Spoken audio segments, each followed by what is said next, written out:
Hello, everyone. Thanks for joining us once again. This is, of course, another episode of the I'll Try That podcast. Joining me this week are Richard Jabrell. No, I'm sorry. Joining me this week are Richard Drabwell. Hello. And Joe Druitt. Hello. And it's me, Matthew, by the way, if you hadn't gathered. Thanks for joining us again. Where are we going this week? We're off to the bonny land, Scotland. As our hot topic today is McEwan's Brewery, known chiefly for McEwan's Export, McEwan's Champion. We'll get into that in a bit more detail a little bit later on. But first, who wants it? Who wants to be? Joe's going to be in charge, and Joe's going to do us a hop topic. Sorry, the McEwan's bit is going to be the pursuit of hoppiness. So I absolutely hashed this big time. So well, thank you for that. Yeah. Everyone ready to carry on as normal? Like that didn't even happen. Thank you for that gracious intro, Matthew. Smooth. It was spot on, smooth. Right, fellas, we are in February, fast approaching mid-February. Can we believe it? Nope. But guess what season is just around the corner? I'm not talking about weather types. I'm talking about some sort of like Wedding vibe. Season. Oh. Wedding season could be one, but no. Hay there were a lot of fever. weddings. Hay fever season, no. But yes, it could be quite linked with this type of season coming up. Daffodil. Mackerel season. Daffodil, mackerel. Let me give you a hint. There's usually music being played. At Festival this season. Funeral. Festival season. Is it funeral season? They often play music at funerals. Yes, but you could hardly say that we have a well-known and structured season of funerals that happen every year. Just so you guys know, if I've not made this clear before, I want mine to happen late February. Whenever I pop my clogs, I want it to be late February. That I'm So you have yours to the during the funeral season. Exactly. It's just all the celebs will be out at their funeral. I'm sorry, I don't know where I'm going with this. So yes, tell us more about funeral season, festival season. Festival season. So festival season. So picture the scene. You're in your, jazzy Hawaiian shirt, cut off sleeves. So obviously that's what you do. Short sleeved Hawaiian shirt. Got your shorts on. You're wearing your trainers. You've got maybe your baseball cap on. Rich likes a bit of nice baseball cap with his handlebar mustache walking around. And, you're kind of there. And, what do you want to do in a festival? Obviously there's music being played. Drugs. You want to dance,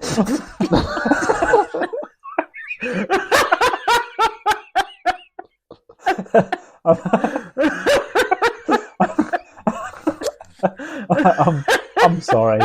I've only been to one music festival, and now I like to pretend that I'm like an expert at them. When the one music festival I went to, I didn't even camp. However, I did have an outfit, much as you described, but with like a fluffy tie-dyed bucket hat. Nice. I know. Can't you just picture me in that?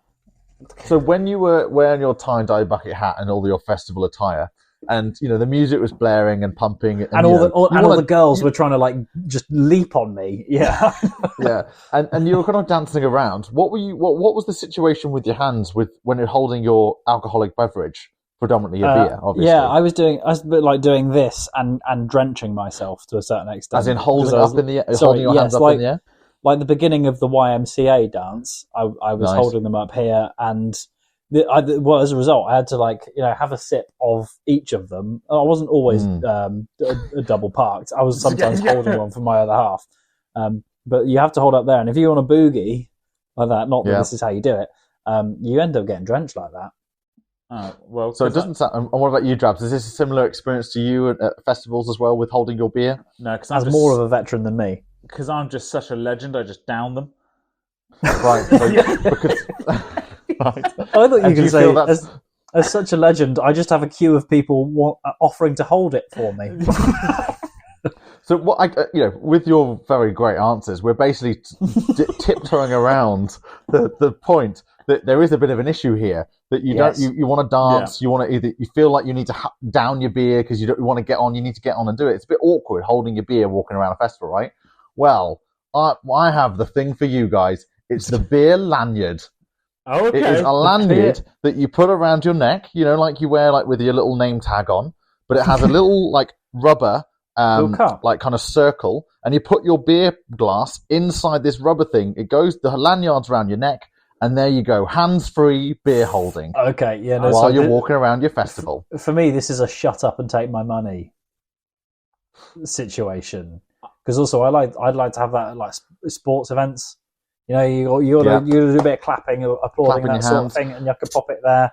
And then your team's just scored, you're clapping, and what you think, I'm a bit parched. And you just pick up your beer from your lanyard and just still attach the lanyard, doesn't have to go anywhere, take it out, take a sip, pop it back again. Well, clap, clap, clap. Done. I've got a bit of an issue with this. Why is that?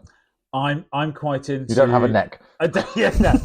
I'm quite into mosh pits whenever I go to festivals, and I can mean having my beer round my means I'm just going to get my snazzy shirt wet when I'm running into people. True, but as you were saying, you probably wouldn't run into a mosh. You probably would drink your beer if you didn't have this lanyard. You probably would have downed your beer before you went into a mosh pit anyway, right? Yeah. So you just do the same thing, and now you have a fancy like weapon whipping around your neck. I thought you were going to view it the other way of like, so now, for the regular music festival goer, in addition to one that you can have in each hand, you've now got another place to hold a third cup of urine that you plan to throw at someone. And maybe like a fancy catapult. Yes. Like springs. It's sort of urine trebuchet. Sort of like, sorry, I want to say I don't endorse that. The rumours of that sort of thing are exactly why I've only ever been to one music festival, basically. So there you have it, guys. Look out for, at a festival near you, the beer lanyard. I do want one. I feel like these could be taking off. I think I'm going to get one. Can you get two I actually and then think have I one have behind one downstairs. I think when I went and did the this Medop Marathon, I think they gave me a beer. It wasn't a beer one, but it was like for your wine glass could fit in, which is slightly more dangerous. And presumably it fall clasps the over. wine glass just by the stem. Blast into your throat. And Mr. Druitt, how did you do this? Well, I was running with my wine carrier, and I slipped, and I just impaled myself with the wine glass. I feel like a wine lanyard doesn't quite work, but what I would have is a wine caddy, someone that I would employ to run around next to me, handing me my wine glass. We swing in very The different Merlot, sir. circles. I'd recommend the Merlot for this bit. I like your idea though, Drabbers. It's like, hello. What's going on here then? Well, Inspector, it's another wine-carrying related crime. Yeah. And the inspector just crunches up his fist and raises at the sky. Wow! Excellent, good. Wine lanyard rather. Beer lanyard. What's happened there? Coming to a good car boot sale near you. Hang on, sorry, it's me again, isn't it? So that's the hop topic, and now pursuit of hoppiness. McEwan's. There you have it. What do we know? Right? McEwan? Yeah, exactly. I hope so, because that's my other half surname. So that could have been awkward. Educate me, lads. This is a Scottish brewery. Right. Scottish brewery. The original Scottish premium beer. McEwan's Export. 4.5%. Full-bodied, full-flavoured. And it looks like it's got some sort of cavalier... A guy who's like a cavalier, what that kind of... he could almost... That big hat, yeah. A cravat. Okay. He almost looks like he could be one of the three musketeers, doesn't he? Yeah. That's exactly what I mean, yes. I was going to bring this up a bit later on, but it seems that we've already brought him up. I've just seen an image of who Mr. McEwan what Mr. McEwan actually looked like. And then this is also meant to be Mr. McEwan on the can. He does not look like that. Has he sort of embellished a little bit here? He's almost like he's had some beers, and that's what he sees himself in the mirror looking like. Oh. So he's not like the Scarlet Pimpernel. He's not like the Scarlet Pimpernel. Okay, so I'm going to have to get this bit of picture up. If you just go onto the story of McEwan, Okay, I got it. you got it, and then it's Yeah. yeah. Oh wow! Yeah, he looks like basically he looks like he should have got on the boat to go to as a pilgrim to go to the Americas. Can someone talk to me? I'm sorry. This I feel like this is content not really for the listeners, but more for ourselves. Can someone talk to me on the listeners? You're gonna have to have a look at this. There's like a story on the website of McEwan's to give you a bit of background of where they're at. Someone talk to me about the 1989 picture. What's going on there? There's like apparently it's to solidify their relationship and the launch of McEwan's export with the US. But yeah, I don't know. It's like that is it's like the guy on the can. So this musketeer on the can has been made into some sort of weird puppet. Like you know what the knockoff Madame Tussauds has done it basically, and it's like not a very good one. Might be exposing the fact that I really don't like puppets and like models and that sort of thing. But that picture is absolute. So when Sesame Street came on, you'd go screaming under the sofa. No, furry animals are different. That thing which is meant to be a human likeness, that is absolute nightmare fuel to me. That's the most horrible thing I've ever seen. And the McEwan character, who is this like musketeer type, is also like sat next to a guy on the beach on a deck chair, and the guy is. You thought it was? I thought that was a woman. Could be. Either way, they're asleep but smiling. How do you sleep? I at am night? seriously turned off by it. Sorry, Rich. What were you saying? I was going to say, how do you sleep at night? Not smiling? Not next to a freakish doll representing a musketeer. Okay. I don't think I'd ever be sleeping. If that was happening. Slightly off topic about weird, creepy dolls. Me and my flatmate at the moment currently have a weird, creepy doll that we are hiding round the flat for different points. Scare each other. Yeah, to scare each other. Nice. So last night I found it in my bed, which was not great. Classic. Then That's already giving me the heebie-jeebies. You've got to get it behind what you've got to do this is going to really freak him out. Behind his door, so he'll be out for the day, right? Yeah. What you've got to do is like get like the puppet attached to some like rope or something, and then attach it up there so that when he opens up his door, it swings down into the door frame. Yeah. So like as he opens it up. I don't know how you'll do it. You've got to figure out the logistics of that, but that would be that's how you're going to freak him out. It's also like a porcelain doll. It would hurt. Yeah. Yes, even better. There's also a humorous prank. A little bit like Home Alone. Yeah. Sorry, mate. I thought you were a burglar. Yeah. I was in my room. Yeah. Fractured skull. It's the new house defense system that I've installed while you've been out. Scary charity shop. McEwan's. Yeah, flimsy pretext. McEwan's should, considering I'm drinking their 7.3% champion, Fractured Skull could actually also have been a fairly good name for this one. But by no means a session beer. This is a dark, heavy, full-on. I don't even know. It's just calling itself a premium beer, basically. But it is one for not for the faint-hearted. Basically, you're drinking the export, I think. Aren't yeah, you? I believe. Right? I believe I'm drinking kind of like their staple, the one that is everywhere. Give me a minute. I've completely lost my train. It was funny actually that. Are you having export drabs? Is that the one you're having? McEwan's Export is what I'm drinking. So that's the one that they created for the US market back in 1989. And I think that's the one I've seen more in a can now. You know, I think that is the most popular one from McEwan's because it's in a can now. But I'm looking at their other ones, you know, the beers. They've got a weird nomenclature.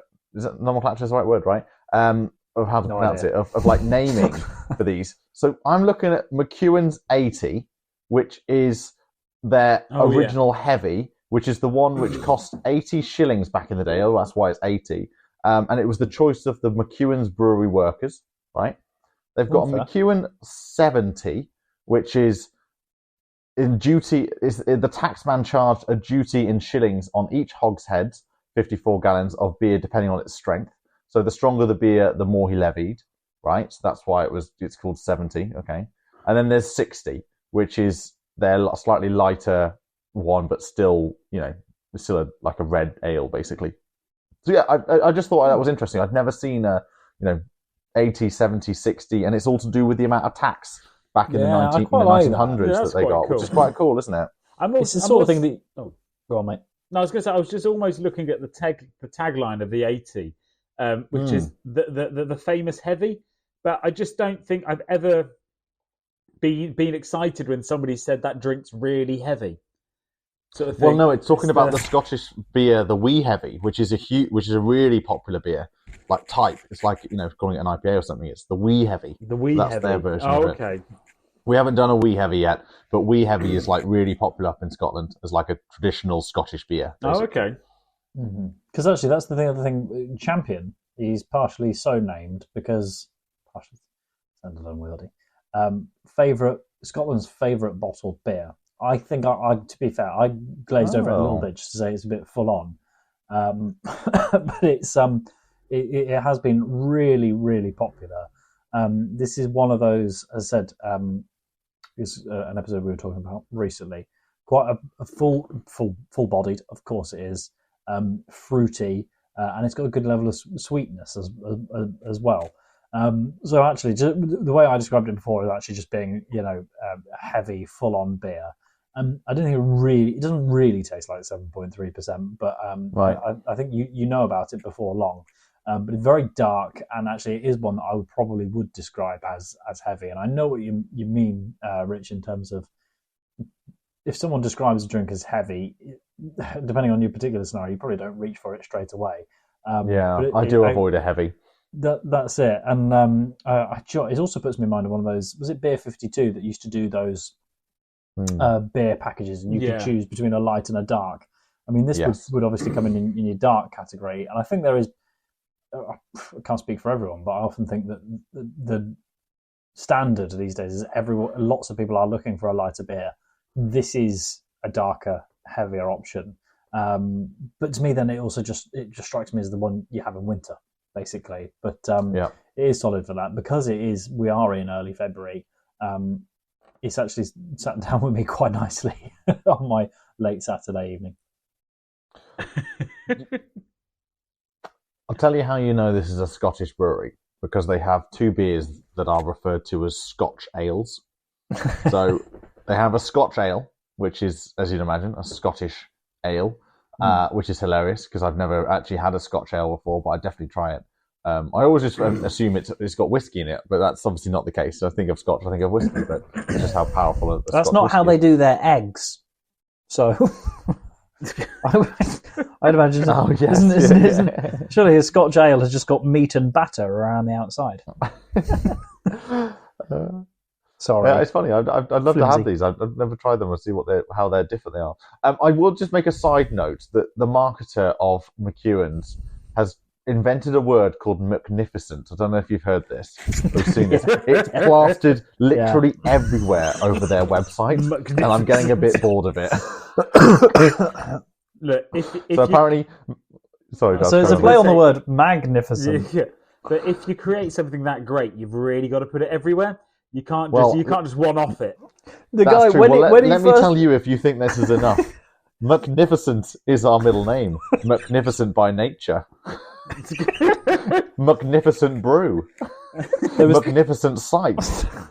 Magnificent, extremely drinkable, full-bodied and sweet. That's a magnificent beer. Magnificent character. I mean, you tell me if that's too much, or shall I keep going? No, I think keep going, because basically it was that guy happened upon that word, and he was like, "Should we? Why don't we describe it all as magnificent?" And his mate was sat there, and he's going, "Mate, that is sick! Yes, that's so good. Put it everywhere." What I really like to think, though, it's one of those things, when the joke is initially funny, and then it kind of gets a bit, oh no, but then you keep saying it, and then it becomes funny again. It's got very good. That's exactly it. They've got to the point where that mate is, the person who's created it said, how are we going to get people to share their magnificent moments? I tell you what, let's start #magnificent moment on Twitter. And yes, that is all factual. This is an actual hashtag. It's sort of like Alanis Morissette, and that every now and then someone else realizes that her song "Ironic" is a list of things that aren't actually ironic, and therefore the song "Ironic" is ironically named. And she goes, every 15 minutes ago, she goes, "Someone else just got it." Yeah. Yeah, no, I'm there. I'm there for the magnificent. Magnificent. Yeah. Who do you think owns this magnificent brewery? If it's not, now you're I'm talking. going to be annoyed. I think you've got this, Drabs, haven't you? You've got the insight into who owns this magnificent brewery. Wasn't it Marston? Was that I read? That's right. Yeah. That is right. Oh, I was going to guess Uncle Scrooge McDuck. To be honest, he's got this room full of gold coins. You know, you got to do something with that. And I just assumed that Uncle Scrooge McDuck, because he's a muck, had a Scottish portfolio. So on Instagram, they have 843 followers. And if you want your weekly dose or daily dose of magnificent themed posts, then go head on over there to Instagram. Oh man, can I only get it in weekly installments? When was their last? Yeah, I can't click it. I haven't logged in, but I don't know when their last post. But yes, there seems to be a lot of magnificent, related posts, basically. I can't find their Instagram, so I can't tell you that one. And there's lots of reviews about McEwan's, especially their export from all around the world. So if you want to go and see why HRC_CRO from Croatia gave it a 2.7%, 2.7 rating, whatever that means, and referred to it as clear amber colour with a nice looking beige head, aroma of malt, grass, soap. What? And cardboard. There you go, Drab. Someone else who thinks beer tastes like cardboard sometimes. There we go, it does. Tastes in a bitter and watery. That does describe McEwan's. Well, while we're talking... Whoa, easy, Tiger. No, you can carry on. Champion, by the way, the International Brewing Awards 2019 gold medal winner. That's very good. So, stick that in your pipe and smoke it. And that's all we have time for this week's episode of the I'll Try That podcast. And so from me, Joe, Rich, Barber, and Simo, goodbye. And don't forget to follow us on Instagram, Twitter, I'll try that podcast.com. and watch us on YouTube. Goodbye now.